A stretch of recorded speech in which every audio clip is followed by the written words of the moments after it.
Faut-il créer une ou deux pages pour viser ces deux requêtes sur Google? Petit exemple. Je cherche à me positionner sur acheter un appartement et acheter un appart. Est-ce que je dois créer une seule page pour ces deux requêtes ou est-ce qu'il faut que j'en crée deux différentes? Pareil, j'essaie de me positionner sur SEO et référencement naturel. Est-ce que je dois créer une ou deux pages? Grâce à l'outil Une de page, vous aurez la réponse rapidement et gratuitement et je vous présente ça tout de suite.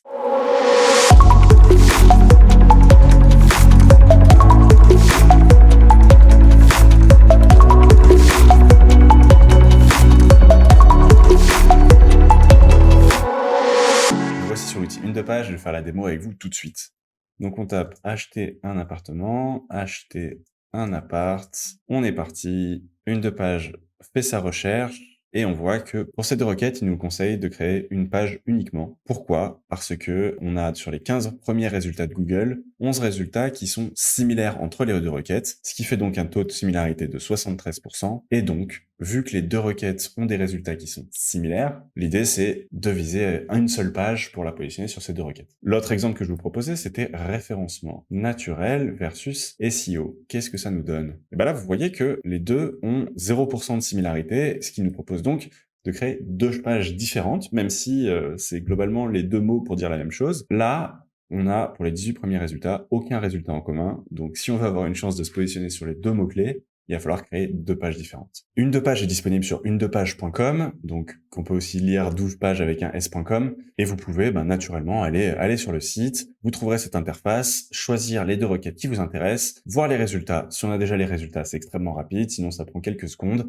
et vous avez un résultat avec un conseil sur si vous devriez créer une page ou deux pages. C'est gratuit. C'est disponible, il vous reste plus qu'à le mettre en favori. Maintenant, si vous êtes là, c'est sûrement parce que vous êtes intéressé à pourquoi et comment j'ai créé cet outil. On va commencer par la partie technique, sur les choix techniques de comment j'ai fait pour créer rapidement une de page. Il était en ligne globalement en moins de 2 jours. Et comme pour le précédent SaaS, du challenge 12 SaaS en 12 mois que je vous ai présenté il y a quelques temps, l'application est donc créée en Next.js, qui est une surcouche de React, qui permet de faire des applications dynamiques que le visiteur peut facilement utiliser. Next.js est proposé par une société qui s'appelle Vercel, qui propose aussi un hébergement gratuit. Donc ça permet facilement d'envoyer notre application sur un serveur en ligne et disponible. Et c'est comme ça que j'ai hébergé une de page. Pour avoir les résultats présentés par Google, j'utilise une API externe. Il y en a des tonnes. J'en ai pris une qui me convenait, mais en fait, c'est interchangeable. Il suffit que l'adresse à laquelle je fais appel à l'API, que j'adapte un petit peu les résultats que j'ai, et je pourrais en changer sans trop de problèmes. Et du coup, petite question, et surtout, comment j'ai fait pour organiser ça? L'idée, c'est que quand quelqu'un va demander les résultats de recherche, donc il va falloir faire deux recherches pour les deux mots-clés et comparer ensuite les résultats. Et initialement, sur mon ordinateur, j'avais donc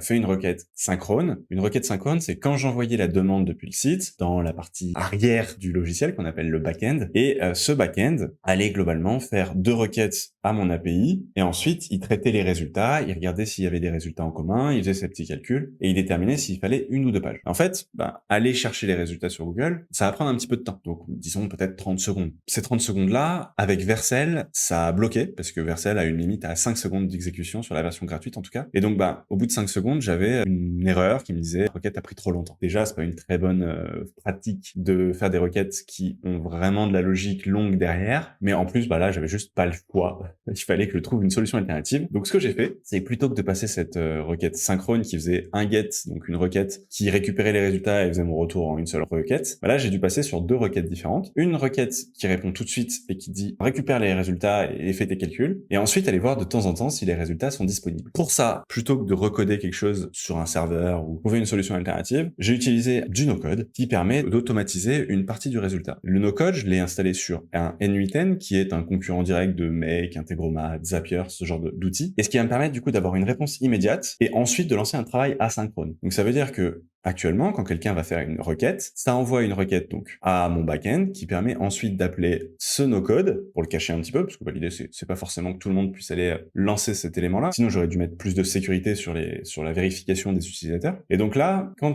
le back-end récupère un post, il va vérifier si la requête est disponible. Si la requête est disponible, il va la renvoyer directement, et sinon, il va lancer ce système-là. Et ce système-là, il est appelé par un webhook, donc ça veut dire quand vous appelez une page internet, ça appelle un résultat et ça renvoie une réponse. Là, pareil, c'est une longue URL un petit peu encodée qui va répondre quelque chose.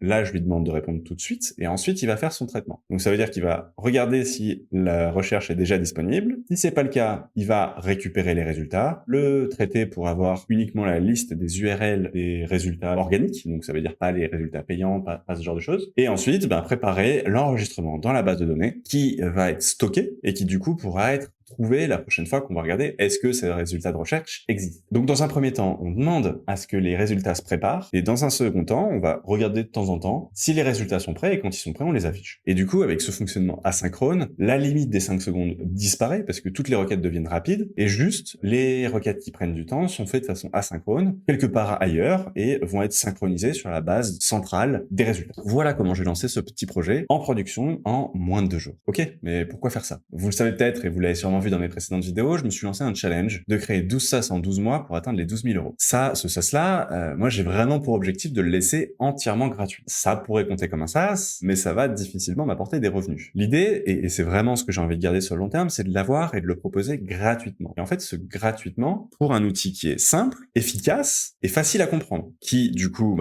étant gratuit, simple, facile et efficace, l'idée c'est que ça va faciliter le partage. Donc, si quelqu'un est intéressé par du SEO, et en discutant avec pas mal de gens, c'est des questions qui se posent. C'est est-ce que je dois créer 1 ou 2 pages pour ces 2 requêtes? Il a la réponse gratuitement et facilement grâce à 1 ou 2 pages. Donc, l'idée, c'est que ça se partage facilement, que idéalement, tous les SEO à terme utilisent ce service-là, et donc qu'ils peuvent bookmarker, mettre en favori dans leur navigateur, et quand ils se posent la question, hop, ils cliquent, ils font leur recherche, ça leur donne le résultat, et ils peuvent continuer à avancer. Et ça, parce que c'est une micro-fonctionnalité qui a été résolue dans un micro-produit, et qui donne une réponse précise à cet exact problème. Il s'avère que, étant dans le SEO depuis un petit moment, j'ai eu l'occasion de créer des outils sur un petit peu toutes les problématiques que j'ai rencontrées, parce que c'est comme ça que j'aime bien fonctionner. Et ces outils sont toujours disponibles sur mon ordinateur, mais que j'ai encore jamais mis en ligne. Et donc je vais essayer de progressivement mettre en production des outils qui vont être performants et utiles pour cette niche-là en particulier. Personne intéressée par le SEO, qu'on soit éditeur de site, agence, créateur d'un simple site. Et en fait, on se retrouve avec plein de problèmes. Et ces problèmes peuvent être résolus par une galaxie de projets que j'ai prévu de créer sur le SEO. Et en fait, pour aller partager et commercialiser cette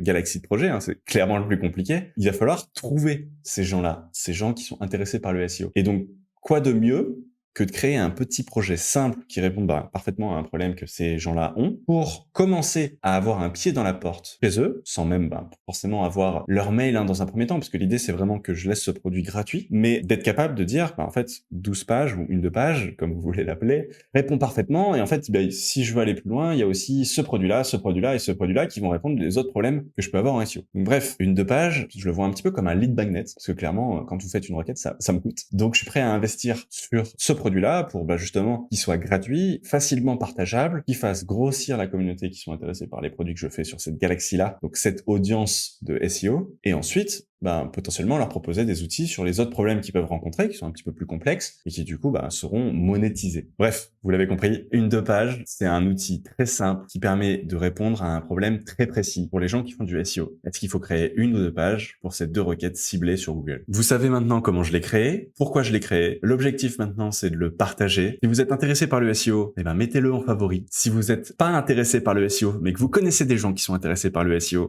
invitez-le à les mettre en favori et à le partager avec les gens avec qui ils travaillent, que ce soit en agence ou avec d'autres éditeurs. Si c'est pas déjà le cas, abonnez-vous à cette chaîne YouTube et à très vite pour la présentation du prochain projet.